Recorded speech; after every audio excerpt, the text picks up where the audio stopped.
an influencer, but you don't like that because you are a I'm a person who has influence. I'm influential. an influential person. I'm an influential person. Whether you are NQF level 10, my sister. What is the difference? What the difference? When we are confident, when we like to dress up, when we like to sing and dance. Now that I'm older, I had this memory and I was like, why are songs like Weekend Special so haunting? I use the word haunting, Why is it when I look at women like Brenda Fassie, I become excited? Okay. My body's telling me something. Yeah, there's a knowledge there. Why is it when I'm looking to your Lebo Matosas, people will say, we love Brenda, we love her music, but don't be like that. Right? We like Lebo Matosa. How does a woman like that exist in a context like that, in such a rebellious way, in such a conservative context, but still make people love her? How do we love and hate Brenda at the same time? But that is what rebellion is. It's to say that even when we're in these contexts, our families can be problematic, right? We still love them. My country is problematic. Doesn't mean I don't love my country any less. If you're gonna come at me on some like plus Slay Queen, because you can't afford a certain wine that I want to drink, and now you're calling me that I'm after your money. My brother, I will take whatever you paid and I will double it and give it back to you. How fragile and how unstable masculinity is. Yes. What makes up masculinity is not sustainable. Decide. Okay. Decide, Dani. That's what I'm saying. Like, decide. Do you want indoda ehlakaniphile, a spiritual, of course, a well-read, well-traveled, yes, ebenemali food? Yes. Okay. Imnandi indoda enemali. Imnandi. Umnandi. A lot of the responsibility for men to become healthier is placed on women. I'm not willing to do that. That is how they want to express themselves. If it's not helping you pay your petrol, pay your kids' school fees, and pay your monthly whatever, so take you on holiday, and them doing what they're doing is taking away from that. If I wanted to be like, what they consider the prototype of African, I wanted to just have an afro, I wanted to just have dreadlocks, my family wouldn't care either. Romance seems to have taken the back seat. Or has it? No. I think I'm going to give it to you first to talk. Has it not taken the back seat? No. Hold on. In your area, has romance... Unfortunately for me, it had. Not anymore. Okay. But I regret that, I spent my 20s just not wanting to engage because I got PhD. No, it's not unfair. Then pitch higher. Why are you looking here where it's not? If you want there, then you gotta look there. Why are you limiting yourself? Yeah, why are you limiting what yourself? She said. Why are you looking for intangas? But they're not your intangas because here no, they're not. But higher bakatele, but they're not. They're not. Nobody diabetes though, you know that. Not all of them. And also, if they've got diabetes, we can fix this. And today we're here. Two gorgeous ladies. I don't know what to do with myself. Smart and gorgeous. I have Dr. Mbali Mazibuko, an academic, writer, speaker, senior lecturer who describes herself as an academic, academic slay queen. That's right. I love it. Yeah. I love it. And on my left, I have a medical doctor, Dr. Lerato Masemola, who's a general practitioner who also practices aesthetic medicine. And you are a writer, a speaker, and an influencer, but you don't like that because you are I'm a person who has influence. I'm influential. And an influential person. I'm an influential person. Dr. Lerato Masemola. Yes. I love it. Like now you introduce the real doctor first, ne? Thank you for observing protocol because now I only got the doctor title by studying medicine. When you are NQF level 10, my sister. What is the difference? What the difference? I have not done. I don't want to be that person. I don't want to be that person. No, the difference is NQF levels. Yes. Right. Yeah. Like she's the doctor. Like she. No, we are both doctors, but our professions are different. It is different professions. Different. Please. Yeah. Like now you've just thrown me into a spin of. No, but I was basically I'm giving her flowers. Yeah. You know, Receive the flowers. Yes. And well done. I was not shading myself. Thank you. Well done. Yes. Thank You know what I'm saying? Yeah, Give me I've got inspiration. doctors in the house, and that's how we move. You know, and it's a brand new baby of yours. Yeah. How long did it take you to do it? I started my PhD in 2020. COVID. I'm a COVID PhD product. Yeah. And I submitted my dissertation last year, so 3 years, and 3 I years. graduated in April of this Yeah. year. Yeah. And what does a PhD journey look like? Wow. I mean, let me say that I definitely need to see an aesthetic doctor. You know, I need to take care of my skin. You see, now, gonna get going. And I definitely went through a lot. How about you? And I think definitely under COVID, it's the isolation. On top of the fact that just doing your postgrad in general, whether you're doing your honors or your masters, because the classes become smaller. So you do your undergrad, like your BA, and then do your honors, Yes, then you do you your masters, and then you do your and then you PhD. do a PhD. So it's a 10-year process. Plus minus if you don't take any breaks. So I didn't take any breaks. So you've been at it for the past. Yeah, so I went 10 years. from first year straight through to my PhD. Yeah. wow. Dedication. Yeah, and I guess that's why I'm exhausted now. I Now spent you my don't look it. 20s. You spent your 20s in school. Yeah, I just spent my 20s just trying to get it together. I'm super proud of you. Thank you. And you, Dr. Loretto, you've been practicing now for 21 years. 21 Wow. years. That's I why look only- 21. Yeah, I'm like, what do you mean you've been practicing for 21 years? I qualified Yeah. 2002. Oh, yeah, it is 21 years. Yes. I don't know why I thought like you just like umunyani man. I don't Because I know. look young. Yeah. Mm, I you look good. walk She I does walk look the young. You talk. look great. I can't be doing aesthetics and looking like I'm tired. Yeah. That's the influence we're talking about. I don't know why I thought So that you nice. like so you've been at it for 21 years. And what is the journey to be where you are now? Your own practice. Yeah.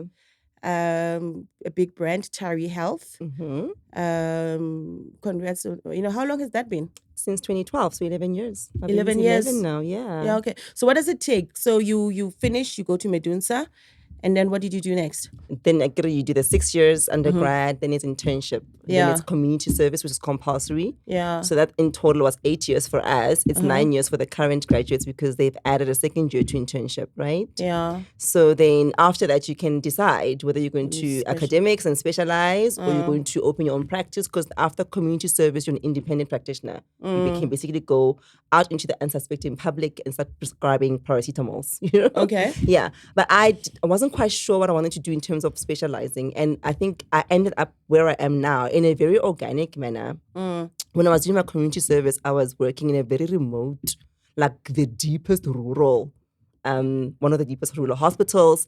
And Wait. there wasn't in George Masebe, in Limpopo province, outside of Mokopane, like 60 k's out of Mokopane on the way Okay. to Marken border of Botswana. Like, I've heard of Ke young, gole, that gole, is gole. far. I've heard of young Yeah. doctors not wanting to do that. Is that why maybe Look, there's it's not aesthetically appeasing because you have to drive far. It's out of range for a lot of things. It's an inconvenience. There's a lot of inconvenience with it. But I mean, even people who live, they deserve healthcare, Yeah. right? Which is why the placements, you have to give like 5 choices and not everybody will get their first choice. The big hospitals in the cities also need people because of the numbers they service. Yeah. But the remote hospitals also need people, right? So I ended up there. I didn't have a problem with going there. And back then they were giving us an extra rural allowance kind of incentive to go there. I'm not sure if that's still the case after the whole strike and salary increases, I guess sure. But yeah, so I was there, and being there as a 24-year-old, second year out of med school, having to literally run in the hospital with other comm service doctors because our seniors were just like nowhere to be found. And that is I think the design of such a thing. Like, you get to your hospital, your seniors are like away from these seniors, right? So they just do their own thing. They're like doing locums during the day. You guys are the ones delivering the babies, running casualty, doing everything, right? And I got emotionally exhausted, from just working unsupported and having to make like difficult decisions by yourself when you're second year out of med school. life or I death did not think that I was out of my depth that much. But looking back, I was just like, oh my gosh, like you grew. I definitely grew as a doctor, and as a clinician, and as a person. But it was just like almost like forcing a child to grow up too quickly. So I was exhausted. I was like, I'm not doing clinical medicine after this. I need a break. Okay. So then I ended up doing forensic medicine. And in fact, that's what I wanted to specialize in. I was a specializing registrar when I stopped practicing that. Because while doing that, apart from the, departmental internal politics, which I won't go into right now, I realized actually I miss live people. I was tired of talking to dead people because there you're doing autopsies and 'cause you are now, speaking for the dead Yeah. and telling people how they died. And in a lot of the instances, there's criminal cases behind, so you go to court and testify, and it does not look like NYPD Blue and Navy NCIS. It is the most boring thing I've ever done in my life. You go to court, they cancel the case, you've missed half the day of work, or they remand the case to whenever they postpone. When you were sitting there from 9 to 11, the magistrate is sick, you have to go back. Like, I was like, this is the ghetto I don't want to be working in. I'm leaving. You know what I'm saying? I had my first child when I was doing that, and I think also like examining babies that were thrown away, kind of like ate away at my soul, because they find a baby in the dumpster, they must come to the forensic lab to come determine age. When was the baby discarded? What killed the baby? So I was like, I'm going back to life people. That's when I went back to clinical medicine. But then I was like, there is no other specialty I want to do right now besides plastic medicine, which actually now ties in with like the aesthetics part of what I'm doing now. But I had 2 small kids by then, and I was like, I'm not going back to full-time working in a hospital, doing calls and all those things.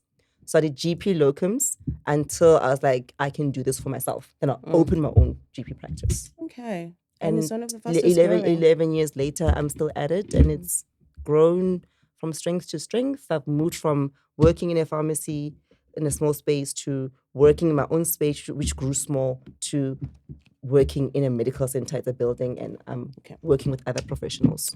Right. And the reason the 3 of us are here at this table is because we are 3 women. Yeah.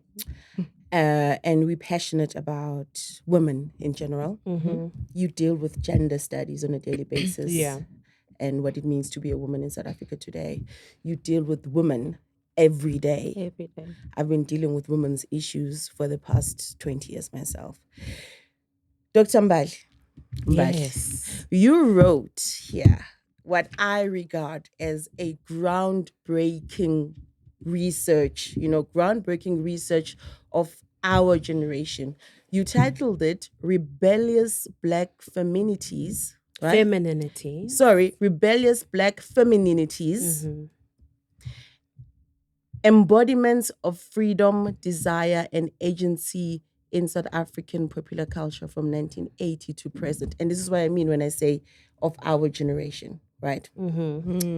You're a bit younger, so you actually writing off a time ahead of you. We understand what she's talking about. 1980, that's my year. We understand, right? So rebellious black femininities, embodiments of freedom, desire, and agency in South African popular culture from 1980 to present.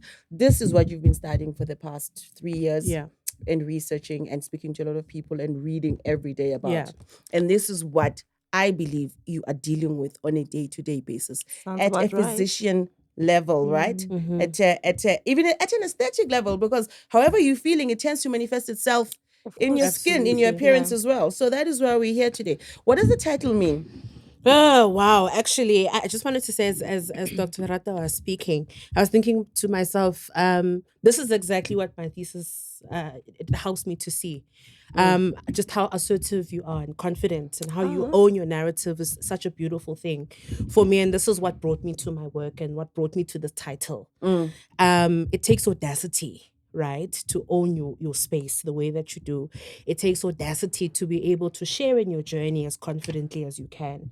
And that's where the part of rebellion comes in, especially as Black women. When we are confident, when we like to dress up, when we like to sing and dance, when we like to make ourselves up, when we want to read, when we want to go to school, all of these different variations of practices, of journeys that make us really feel like this is what makes me feel like, a woman, right? This is what makes me feel, fully alive, right? But that is an act of rebellion, right? And that's where the idea of rebellious Black femininities came from.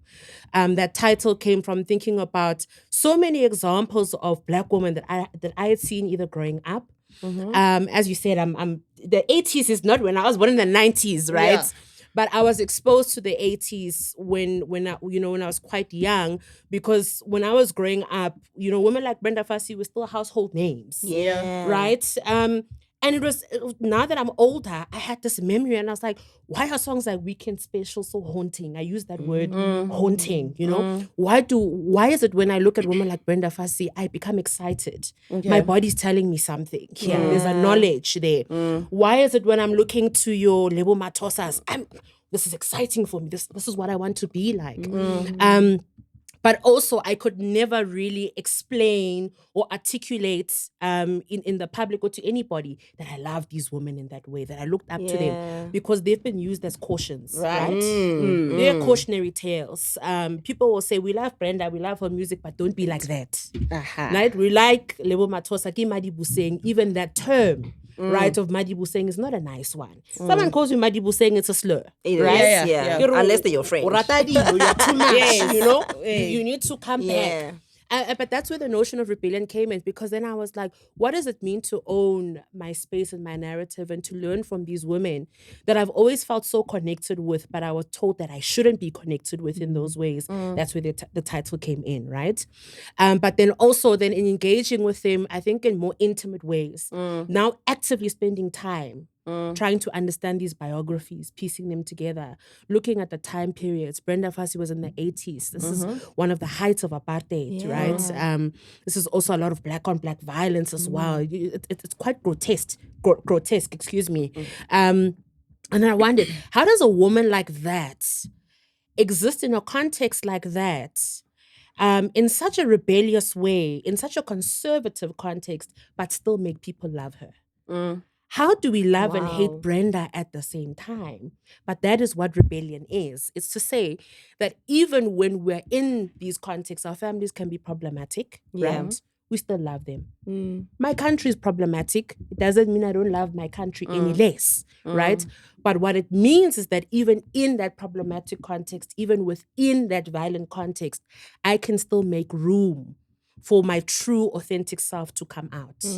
I can still have the audacity to say, I am still going to challenge status quo, and you're going to love me for it. Fantastic. Yeah. Now, I'm going to skip Lebo Matose a little bit, and then I'm going to jump right into the current framework. Let's not call it framework, in the current time, our current existence. Enter Kanyimbao.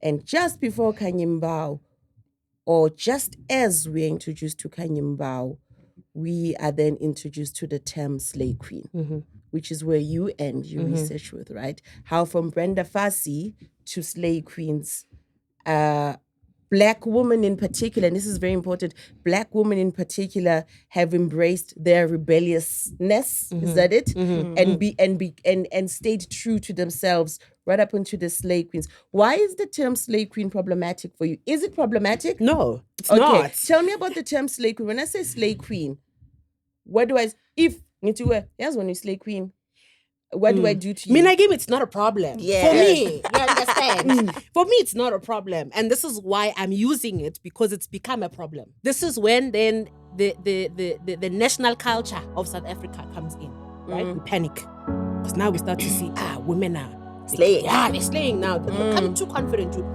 Because now becoming too confident. Yeah. Becoming too confident and becoming too powerful. Because remember, slay queens don't necessarily need men. Right? The idea of slaying and being a slay queen is rooted in the fact that I am certain and assertive and I own my power. Well, I'm a slay queens at Tandimali, and particularly AA too, not AA, but because I don't think Tandimali is necessarily a problem. Yeah. It becomes problematic more Tandimali abangafungayo.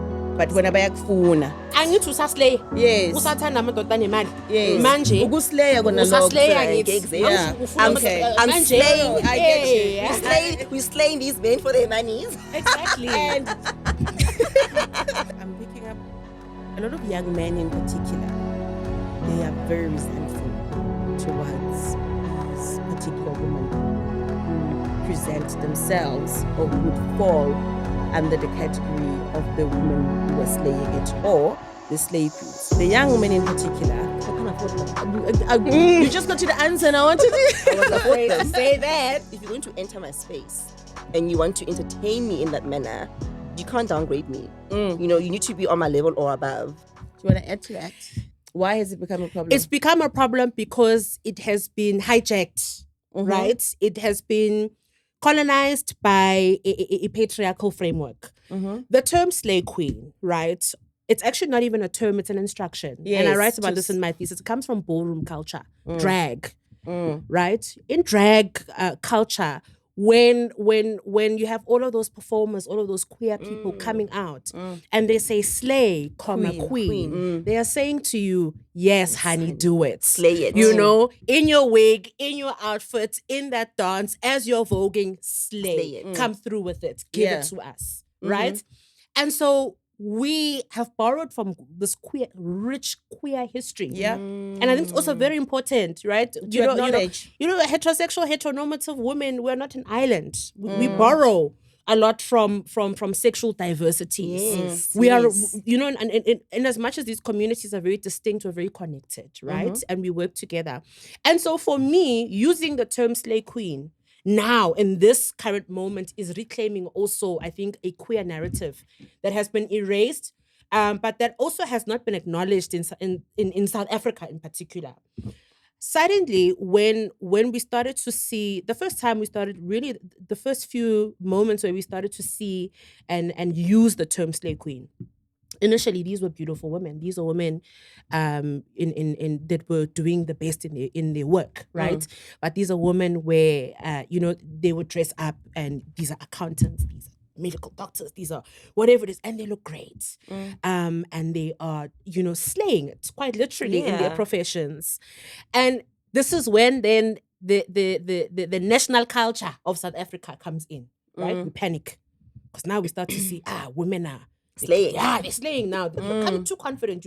Because now becoming too confident. Yeah. Becoming too confident and becoming too powerful. Because remember, slay queens don't necessarily need men. Right? The idea of slaying and being a slay queen is rooted in the fact that I am certain and assertive and I own my power. It's not about what's happening, you know, in my external world. It's not about whether or not men are going to find me appeasing. It's about the fact that this makes me happy. So right? pause.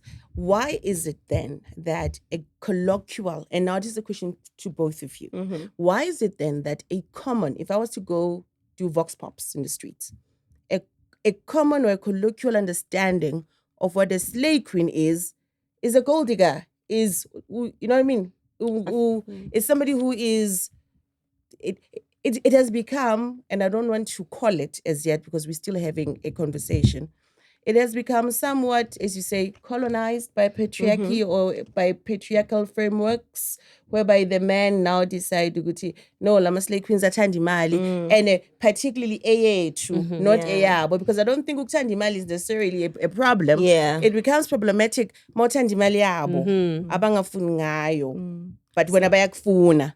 So I'm going to pick it up to what Dr. Mbadi was saying about, you know, the women were doing it themselves, slaying literally, and now they've deemed as too confident. And there's always that whole thing of put her down. Put her back in her place. The other PhD, they put her down, syndrome thingy. So now we can change the narrative by saying this one is a confident doing by themselves, but if you say, when up last slay queen, kind of a thing. Yes. And then they just put like a negative connotation to it so that they shame the women. You know what I'm saying? You're too loud.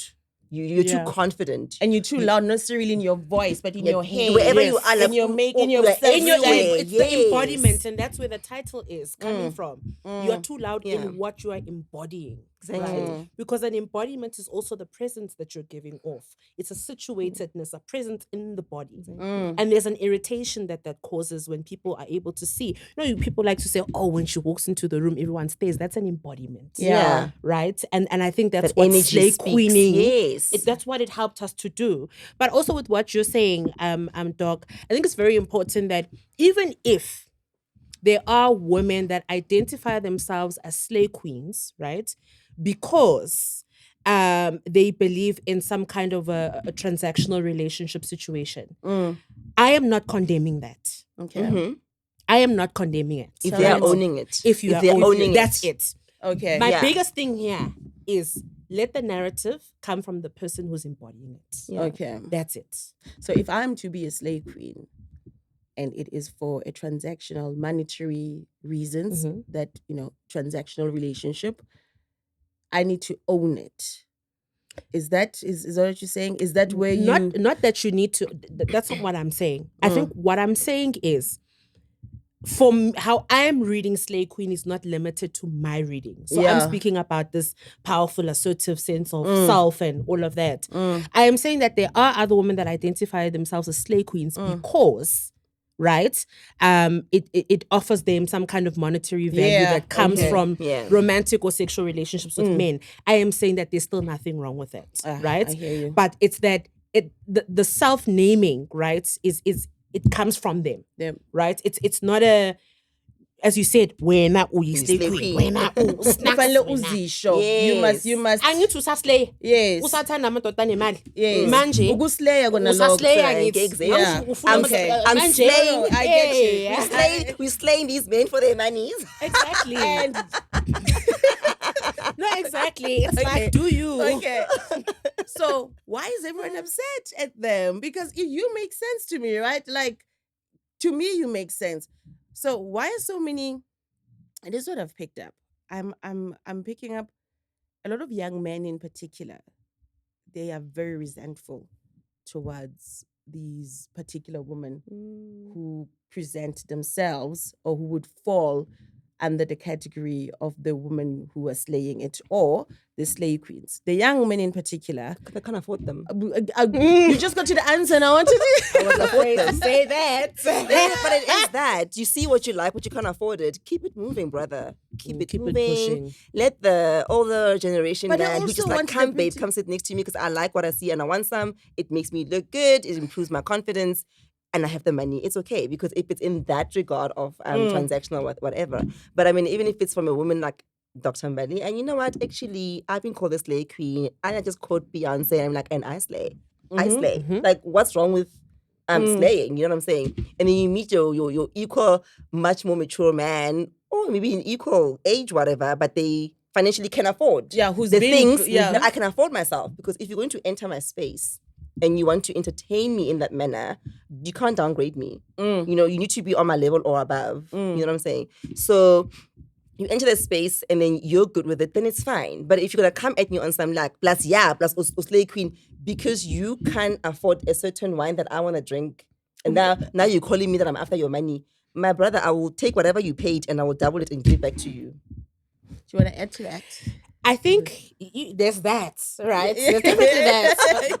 But I think that for me, the most concerning thing is just how fragile and how unstable masculinity is. Yes. You know, what makes up masculinity is not sustainable. And that is the bigger conversation that I think, you know, men and young boys need to be having, is to really interrogate, what is it that makes me a man? Because what they think makes them men is not what makes them men. Exactly. The majority, It's not I'll tell enough. you. Yes, it's not enough. The majority think that it is the depth of your pocket, the size of your bank account. I mean, you They're can't the- we're not disputing that. We Okay, just said, yeah, not disputing Hold that. up. Hold up. No, Hold up. guys. Wait. No, guys, decide. Okay. Decide, Dani. That's all I'm saying. Like, decide. Do you want indoda ehlakaniphile, Of a course. spiritual, Of course. a well-read, well-traveled, Traveled, yes. ebenemali futhi? Yes. Okay. And nothing going because on mas- but the rent. How are you going to pay the rent if the man doesn't? I am just saying, Guti, that combo is that Ikhona. yes, wena. Angiyayazi, ithawazi. Hey, Mara, you let 5%. It's just South Yeah, Africa. It's la. that, but that's where I pitch myself. That's where I put myself. I don't start at the bottom on some. It's 5%. I can't reach it. No, it's there. I've seen it. I've experienced it. Kosi, can Yeah. I say something? Please. Not to blame the complexity. You know, But you know what I'm saying, right? No, Like- I do. And I do. I do. Because lalela, and I'll tell you why. Lo muntu osebenza gangaga to have all this money, akanaso isikhathi sokufunda this that I've just read. no, No. vele, You know what I asisho mean? le, azange okay, tufundi fine. thesis Okay, your yami. favorite books? Mamela, when Or now just your like- criteria, but you're or just giving me a reading in criteria. general. Oh, okay. That's I think all I'm saying is I think Dog, you correct me if I'm wrong. Ne? Imnandi indoda enemali. Kakhulu. Asingaqamba manje. Imnandi, gumnandi. Stress. Gumnandi. Okay. Godwa. Yes. Noma that man has money. More often than not, there are a lot of things that you do have to compromise on. Okay. But again, it brings me back to this thing. There's a crisis with masculinity. Yes, I was about to say, okay, I get you. Now, tell me about what you perceive as the crisis being with masculinity right now, especially in a South African context. Because, my God, I feel... You can feel it, man. You know, you can. The angry, Tense. Siazondana, and they've now branded the term feminists are the enemy. Without even unpacking what does it mean to be feminist. If they just hear loyal, you know what I mean? That's Chela. Kunzima. So tell me more. What seems to be the problem in your very educated opinion? Listen, I'll be very honest. I'm a feminist scholar, and I do feel like women for many, many years and decades and centuries, we've been doing the work. We do the work. To understand women's issues, to understand what affects us. We have consciousness raising spaces. Our friendships have more depth, whether men like to admit it or not. We don't just sit and watch soccer and speak about God knows what.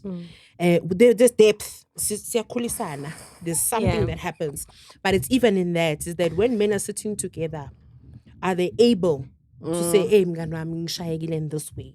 Right? I'm feeling a little bit intimidated. My wife maybe got a promotion. Those are honest feelings. Are men able to be honest with their feelings? This is not about you speaking to me as your woman, but are you safe enough to speak to other men because they're going to support you genuinely and not boost your ego, but to say, no, we get it. Yeah. This is what we can do to help you so that it's not as fragile. It's okay to feel like, Lana, my masculinity is feeling a little bit challenged. I think the main issue here is a lot of the responsibility for men to become healthier is placed on women. I'm not willing to do that. Me neither. And we say healthier, we mean mentally. Mentally, Yes, mentally. Mentally You know, healthy. emotionally So aligned. Yes. Yeah. So for me, the role I am willing to play, and I do play, and I will play it until, for as long as I can, to contribute to the whole mental wellness and wholeness of men is how I raise my son. Right? That's your contribution. That is my contribution, how I raise my son, and in the spaces he's in with his friends, how I treat them, how I raise them, basically, encourage them and correct them and all those things. But I cannot meet somebody who comes at me with 32 teeth and was about to in a different house, however, that's limited. And now I must be like, mommy, Bob the builder, mommy. You're not willing to do that. Yeah, so like what Dr. Mbali was saying about the spaces we create for ourselves as women and letting ourselves go to the depths of our feelings safely, because I guess it's allowed as women. But I mean, it should be allowed for men also. Banna batla what's a no, your wife is you're treating your wife too nice, or just stay soft.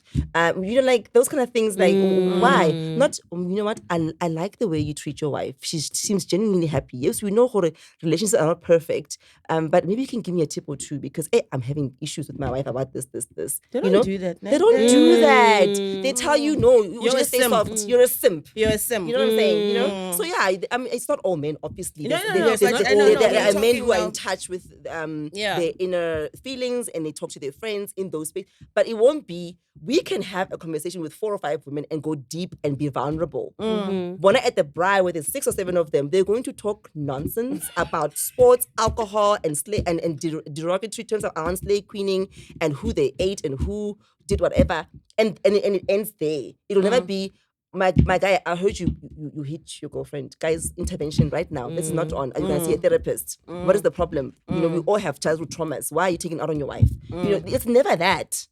It's never that. Why? The men must ask, have a proper men's conference and discuss these things. Not these, we're going to hold a men's conference on how to shatter women and femininity and all these things. And I think even when we're saying this, right, I do think this still, for me, this comes from love. Because I am worried. They are not like that, but I love the men in my life. Yes, the ones that them. are in my life, I do love them. I have brothers, I have Yes. friends, I have colleagues, and I love them dearly, but I worry. I'm very worried. And this comes from a place of love, right? I'm so Yes. glad you said that, because there's this also, as you said, Kutens, there's this sense to we You hate, hate men. Like how, guys? Yeah, you know what I mean? If I hated men, really, that's like Yeah. self-hate, because why? I mean, No, simply because attracted we're to them. Contrary. I think as black women, there's a lot of red tape for us. Yeah. A lot of red tape. And the one thing I love about black women in particular, and how versatile we can move from. I can move from being like this today. I can go wash my hair tonight. It's an afro, literally. You just to blow dry it and then gel it down, and it's straight and it goes up into a pony. So I love that. My mom is the first slave queen in my entire life. I want to be 29 with the money I have now. We're gonna end off with something that all women, most women, have in common, and that is romantic relationships. Oh my God. See me blush. But you know what? I love this topic. I need you two ladies, you two professional doctors, to help me out. I have always had a problem with how, in the context of being a black feminist. Am I framing it correctly? I mean, continue. Okay. In the context of being a black woman in particular, how we would judge our blackness based on our self-styling or our self-expression. I'm tracing this back to when I started my lifestyle journalism, and there was this big debate about women who wear weaves, right? There was this hair issue. This is where I'm coming from. Yeah. That I am styling myself like this. It therefore makes myself less of a feminist because I want to appeal to men, whereas true feminists or African feminists do not care about the type of hair that I like. Yeah. They must instead have afros or dreadlocks because they were the real African sisters. Remember that era? Yes. You might not remember it. No, I remember it. You, as you a studied it. scholar, yeah. You studied it. I'm as a well scholar. aware, yeah. But you know what I'm talking about? Yeah. I'm talking about in that perspective, because I'm tying it to our earlier conversation around the men judge us. It's fine, and we've explored to some extent why and how. Let's talk about how we judge now each other. We'll go to, loyal woman weave with the fake nails and the fake hair.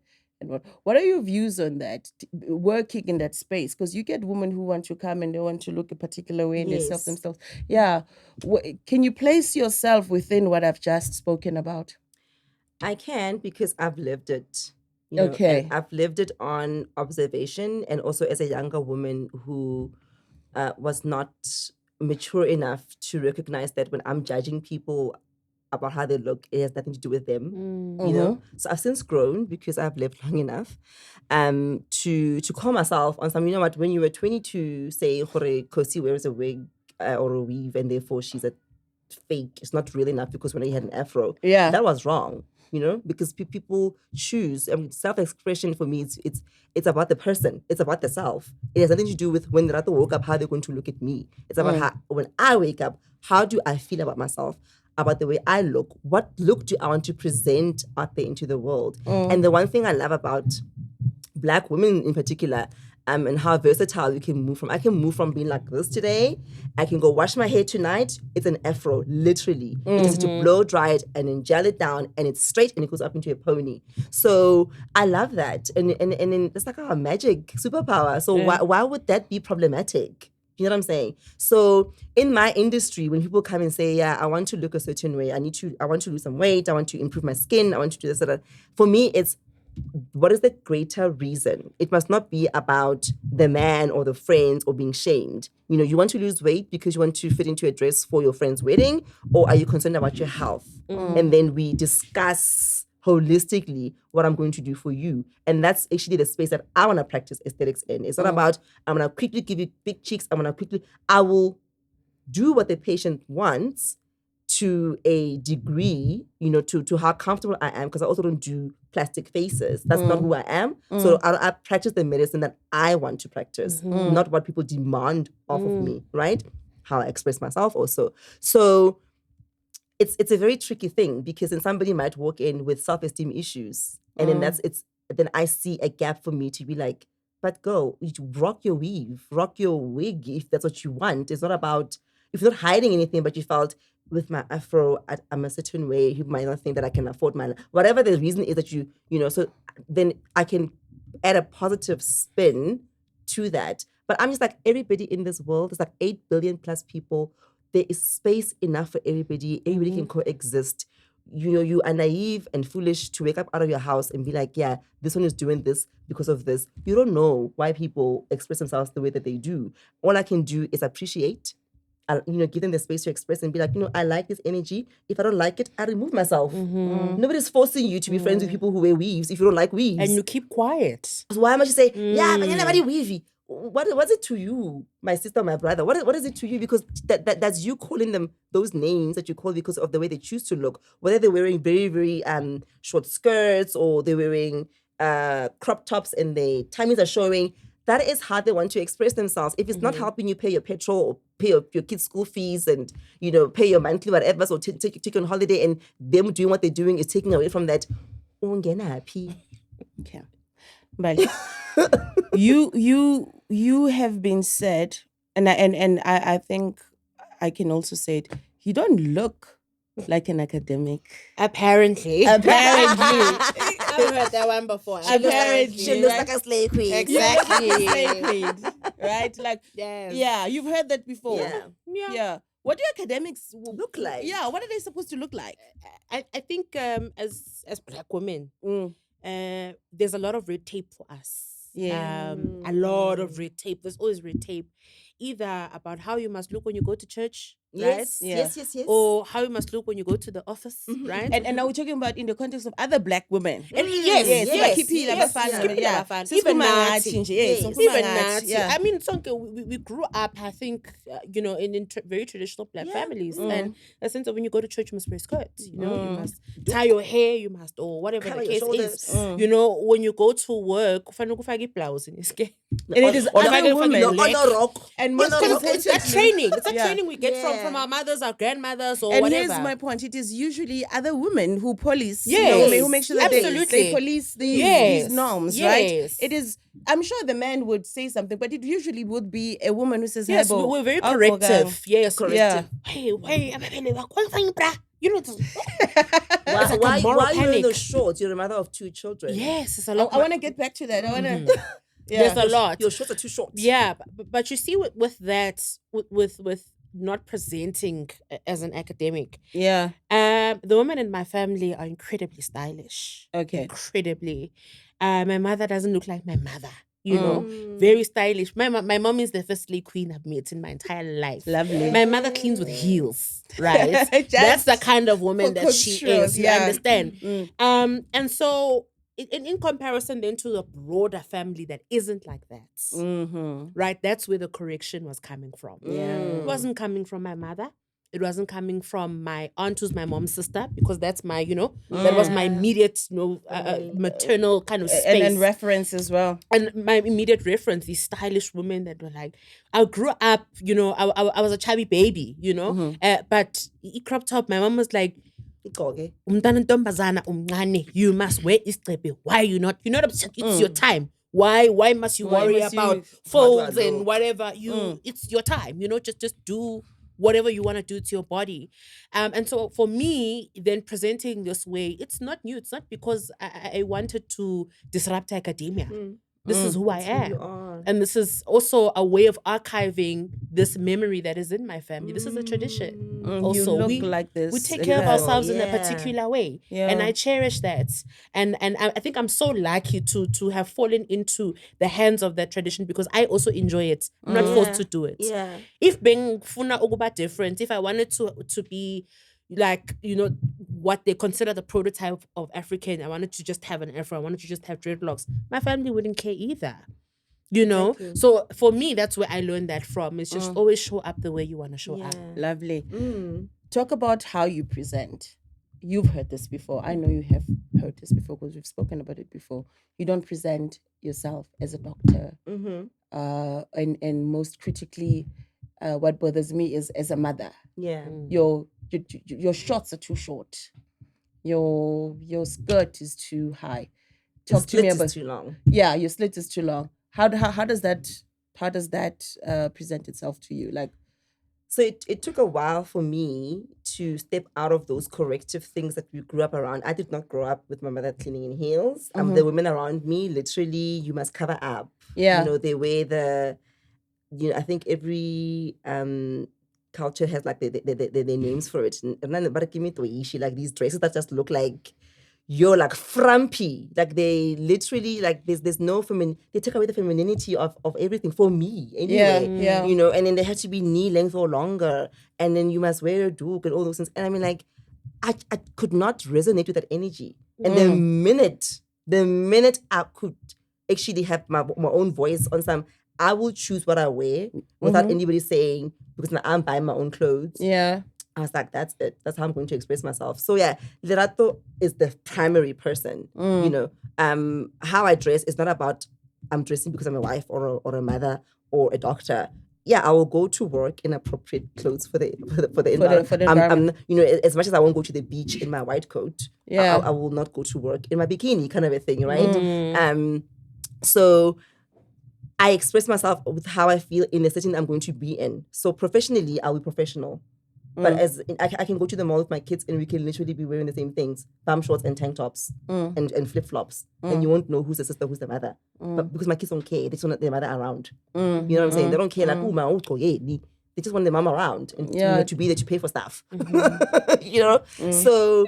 So I think for me, it's important to let people, and we are multidimensional people. What is wrong? Why must we be like one-dimensional? They know you as Spanivani's wife, and therefore you are always the person who's like, yeah, Spanivani's wife.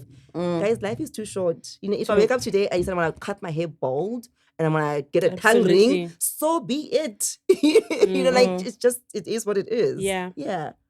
But what does personal agency, like Battle has just said, what does personal agency mean to you? Wow, personal agency. Hey, I know, and it's a Friday, and I can't believe it's because child. you're a doctor. No, but on a PhD. serious note, and I'll tell you why. Because for some reason, once we've caught a particular trend, we all seem to think that we should all move with that because that is what the hype is about. Yeah. You know, that's what I mean. You know what I mean? Like there seems to be like, no, we are now rebelling against this towards this. And therefore, how dare Umbali look the other way when all of us are looking this way? You know, we're condemning this. How dare you say, but hold on. How's about this? When we talk about personal agency, what does that mean? You can be academic about it. You can just, you know, like whatever. You know what? I appreciate this question, and I'm also afraid of it. Okay. Because you are asking me something that I'm currently grappling with. Okay. Actually, you know, being a 29-year-old. Because you're very young. I'm very young. You're 29-year-old. You know, you have this PhD, you have this job, you have these things, and people are just like, this is, you know, it's very easy then to somehow feel that there are things that might just sweep you in. Because now there's lots of options. Now you think there are options. I believe. Yeah. To be 29 again.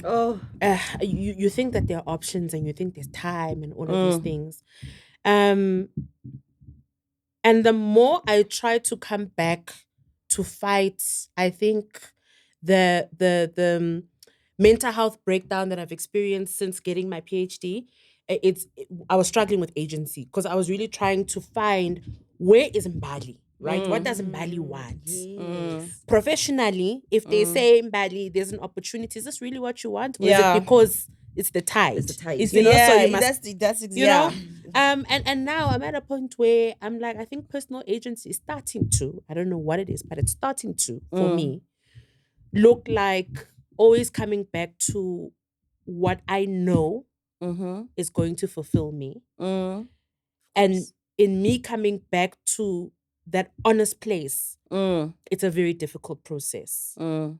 It's a very difficult process. And I think personal agency then is that process of saying, I'm going to be uncomfortable in being honest with myself and saying that I don't like red, I like pink. Yeah. Right? And even though people say red looks good on me and red And is red is what I like is pink. in- Pink yeah. makes me happy. Makes me Yeah. feel more feminine, right? So for me, it's personal agency starting to look like being honest about and going with what is going to truly fulfill me. I Lovely. want to just add there quickly because I think the way you ended it is so beautifully linked into what I'm thinking. Authenticity. Okay. You have to be authentic to yourself. And it leads me to my question to you Yeah. now. Having been where Mbali is, with the benefit of hindsight, what does freedom look like to you now with your life experiences and everything you've been through? Are you free, or what does freedom look like to you or feel like to you? I am at a level of freedom that I appreciate right now. I think there could be more because I'm gonna be an eternal learner of life, basically. But maybe to just quickly say I wanna be 29 with the money I have now. That will be like extreme freedom. Please give me that money. Oh, TV 29. And that is why the two of you are seated like this, right? I TV 29 with the money I have now. But you know that with is the not- lessons I've learned through life, it would be like a beautiful trade-off. combination. Yeah, so. But I think that's yeah. what we have to trade off, right? Exactly. We trade off our youth for the material possessions and the monetary accumulation Yeah. and the Yeah. wisdom. Yes. So I was right? gonna say for me, and the wisdom I would for definitely. youth. Yeah, I would. because I would trade off the youth definitely for the wisdom. I wanted to tell Yeah. you, Guti, gosh, you are so smart for. This is exactly where you should be at 29. That is exactly what you should be. Of course, you're an exception because you have a PhD. But Stop the it. fact that you are dealing with what you should be dealing with at a human level, I think it is fantastic because we are still dealing with it. I think you always deal with life, and in the whole authenticity thing for me links back to when you let go of what other people expect off of you. I mean, there was a teeny that yoke. You throw did it a whole away. TED I talk did an entire that. TED talk on that. So when you let go of that, they see me in red and say it's my color, but I like pink. So you don't care what they're gonna say. You're gonna wear your pink, and they're gonna take you with it or without, as long as you're authentic to yourself. The sooner people learn that earlier in life, the better. And that is what I drum into my children. Love yourself, to the depth where what other people do to you you are unshakable. And stay true to yourself. If you don't want to study medicine because mommy's a doctor, tell me. If you want to go paint acrylic things wherever, it's fine. Now I want you to wake up in the morning and feel happy to be doing what you're going to be doing every single day. As long as at some point you stop asking me for money because now you're an adult. So whatever makes you happy needs to also bring you income, kind of a thing, Yeah. So just let go of all these what are people gonna say? People's expectations on you, and also placing expectations on other people. If you don't want people to place expectations on you, then don't be expecting people to be doing things for yourself. It's your life. It's your life. You decide. Okay. And I'm going to move it along now and go into the broader spectrum of society and the challenges that we have. Firstly, as women, and maybe as in society.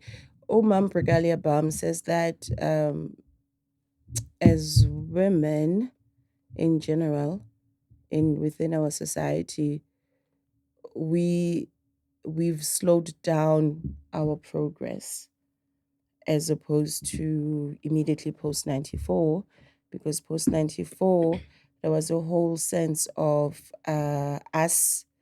We were still proud of being Imbogodo. We were referencing the woman of 56.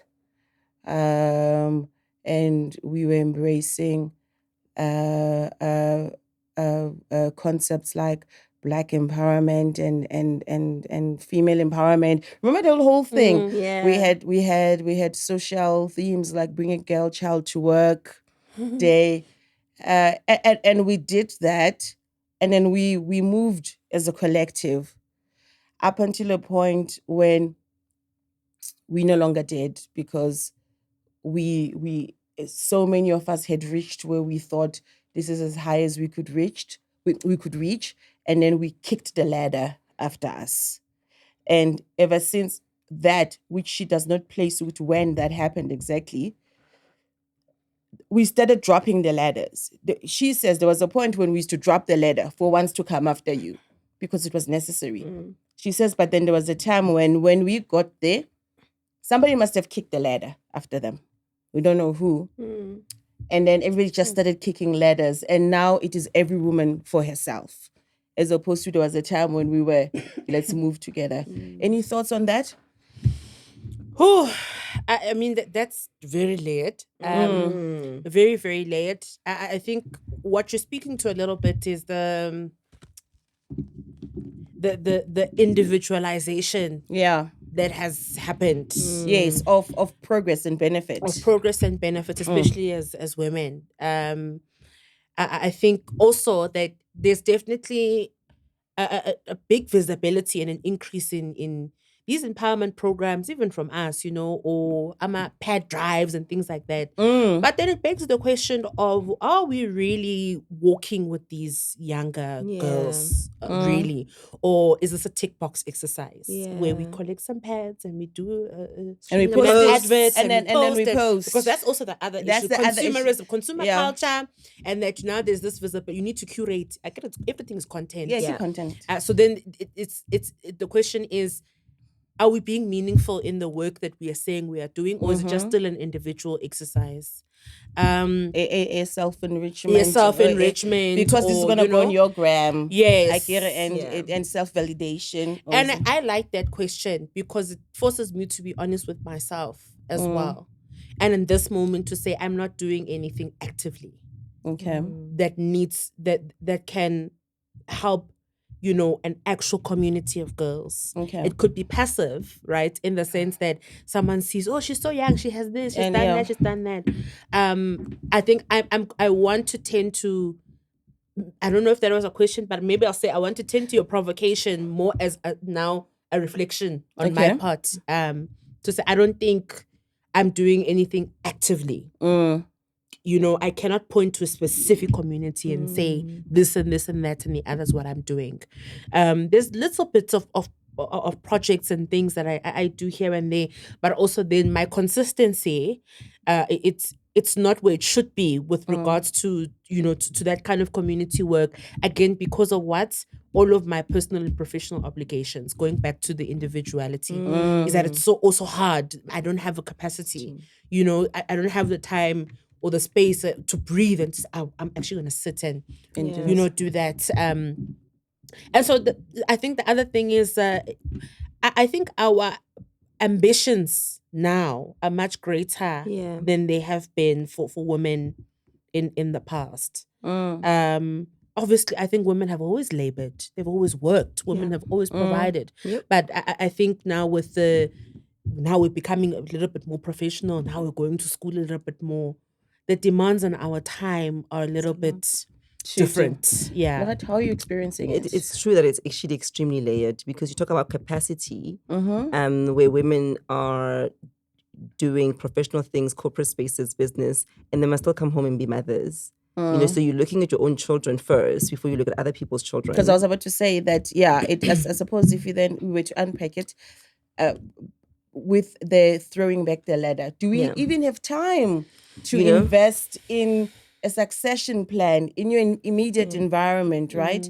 Whereby we were told that theoretically, if you get into a space and you've broken the glass ceiling,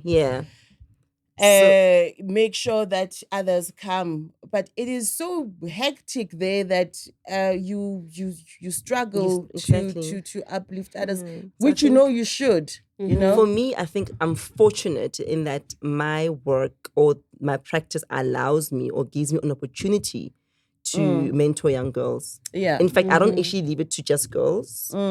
But so far, it's only the girls who come through to come and shadow me and watch what it's like to be a doctor and ask me like 10,000 questions a day. And I'm literally running a normal diary, which is full. And every single time a patient comes through is, hello, Kosi, I have shadows today. Introduce yourselves. So it's like an extra 5-10 minutes per patient that we must find some way to teach these kids. And I'm blessed that I'm in a community where my patients know who I am and what I love and what I do. That when they ask, because he's come in because her toy is going rotten, can they show us watch? They know, these girls want to see me one time. I don't care. Just teach them, doctor, whatever. So I'm able to do that in that space. And I talk a lot to my patients about other things. So I've discovered that this teacher works in the school in Soweto and I do talks there. So, and I mean, the talking is just to catch that one or two people who it'll spark something in their brain to think differently, to watch life, to see life in a different perspective. Because I really can't save the world because I do have my own ambitions too. And yeah, there's a little, more westernization and less of the working as a community of, and we don't actually have that common enemy like apartheid that's like visible in our faces. So the common enemies may be there, but it's not tangible like we are fighting apartheid. So we all move together and we all march. You know what I'm saying? So we have different battles we're fighting right now. So I get the concern from Mam Brigalia, but it's also like, can you see where we are standing and where we are coming from? You know what I'm saying? It's so yeah, exactly. So the whole takes a village to raise a child and children. It's not as easy when you have to move for work to improve your finances and your academics and all those things, or your profession, and then you're moving away from your mom, your sisters, your aunts, and nobody can help you look after your kids, and you literally running from corporate to home to this to play dates and birthday parties and your own goals things. Guys, like, you know what I'm saying? But I don't think it should be seen as we're doing nothing. I think every single every single thing that is done by somebody counts, whether it's on a large scale or on an individual level. Okay, we're wrapping it up now. Oh, really? Yeah, so much fun. I know. And we're gonna end off with something that most women have in common, and that is romantic relationships. Oh my God. See me blush. But you know what? I love this topic. Okay. You know what I mean? I mean, it doesn't matter where in the world, tax brackets, romantic relationships in whatever form are very important to everyone. What do you think are the biggest challenges to, I don't know, relationships, whether in a heterosexual situation or non-heterosexual? What's an opposite of heterosexuals? Non-binary? I mean, non-binary. All the alphabets. Yeah, queer. Yeah. Like, All I mean, the just alphabets. like all non-conforming. non-conforming. Yeah. Yeah. What do you think are the biggest thing, the biggest challenges that given the type of women that we hope we are, who are driven, let's say that, right? Driven in our various spaces, romance seems to have taken the back seat. Or has it? No. I think I'm gonna give it to you first to talk. Has it not taken the back seat? No. Hold on. Has, in your area, has romance? Unfortunately for me, it had. Mhm. Not anymore. Okay. But I regret that, I spent my 20s just not wanting to engage because PhD. Yeah. You should not regret that though. Yeah. Yeah. I feel like it's giving you a definition of respect that in Hey, yourself. Mara, But did we Intanga zam- not say intanga zakho zenze njani? Intanga In relationships ziyashada? No. The You mean fact like that the I men spent... okay. Yeah, I mean, unfortunately, we also have to call a spade a spade. What are we talking about now? We're speaking about romantic relationships. And for me, why I feel like to a certain extent I did myself a disservice by just not focusing at all on dating. Because now you find yourself slightly ahead You're of Yes. your in a way that I'm not tolerant at all. And I want to see what you I want mean. to And say it's to a bit her, unfair. No, it's not unfair. Then pitch higher. Why are you looking here where it's not? If you want there, then you gotta look there. Why are you limiting yourself? Wow. Yeah. Why are you I think limiting what yourself? she said. Why are you looking for intangas? They're not your intangas because here No, they're not. but higher bakatele, but No, they're not. Yeah, but you see, that's the They're thing. not. no, but diabetes though, you know that. Not all of them. And also, if they've got diabetes, we can fix this. No, I can't. We can't what? No, I can't do. You see, and that's my other complication. You know what? I believe that you can get your intangazako, the energy has to, align and all those things. But come on, I'm sure there's a guy out there who also didn't date in their 20s, and you're gonna find each other somewhere. No, guys. Listen, don't get me wrong. As I need to sing it, as I need to no, but like I need to find is difficult. So are you saying you found the pool? The pool is It's often very small. So right now, do you feel like Yes. you're compromising where you're at? No, I'm happy. Okay, great. So why are you complaining? I'm happy. Ultra. but here's the thing. Yeah. I think sometimes what happens in your mind, right, is do I need to spend a little bit more time? Because I already spent so much time being alone. I can be happy, right? Of course. But then there's still a thing of maybe I still need to be looking. Must I still spend more time alone? And I hear there's you. A fear, there's a fear of dating and there's a fear of attaching. dating for a prolonged period of time. Also, Yes. remember there's the age factor as know. well, whereby But then you need to then work on that. So I think one of the biggest things I find problematic, with people coming together trying to make it work, is the baggage we bring in without being self-aware of our baggage. You know what I'm saying? And then we bleed on each other. We hurt each other like to degrees where it could have been something great, but like you've reached a point of no return and you just can't fix it. And then you just like ruin a good thing because you couldn't admit that when you are where you are and I see you where you are, and I think we can work around it. So I think being self-aware and accepting of yourself and your flaws, first and foremost, and then healing what you need to heal so you can relate to people in a healthy manner. This whole thing of, so I love romance. I love a partner who speaks my love language of the things that I love, but it doesn't mean they must make me happy. So here's my thing. Nobody can make me happy. No. I must make me happy and share their happiness to somebody. But if you're gonna rub my feet because I enjoy it, it will make me happy. If you're going to be like, it's Friday to the 23rd, it's a long weekend. When I'm picking up from work, the kids are at your mom's. We are going to a place where you'll find out at the airport. That is my love language. Okay. You know what I'm saying? Here's my concern for you. Okay. I fear that you have spent your entire 20s not exploring enough options. Yeah. And now you're 29. You are now a doctor. Somebody's going to come and just want to snatch you up without you exploring. And they try. No. You're And a they catch. fight. Hear me when I say you're a catch. But do what you want to do. If you want to spend more That time is exploring, my fear. then do it. And here's the thing. I don't want you to push yourself. Okay, this is just my fear because I've seen it happen whereby you think, hey, and the thing's over 21, nang lo muntu uya proposer. And not 21, I'm 29, 30, I'm going to be 30, and then soon on the other side of 30, and now you just feel this pressure to settle because of the age when you have not really explored what else is out there for you, and just say yes to the first person who asks the question. Let me ask, is there like a time limit to finding the partner that you resonate with on many levels? No.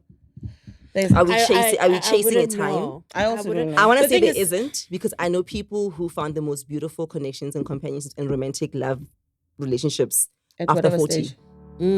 So there's no rush. There is We no are rush. going to have to come back and continue this conversation. We will focus it, I think, on There's no rush. Slow cooker vibes. Hi, there's no rush. No, it's not. When it comes to love, I need to enjoy catch up yourself. now. Enjoy yourself. And thank you for coming through, and thank you, Doctor and Doctor. I've never had a conversation with two doctors at the same time. I usually have to cheat on this one and then go someplace else, and then she yells at me. And thank you for this. I love it. I know you think I exaggerate when I say I love it. I really do believe that it is groundbreaking work in terms of Black feminism in South Africa. Well done to you. thanks for having us. And thank you for coming through. And for in between all your making us slay us. Yes, thank you so much for Until this. next This is time. amazing. Thank you.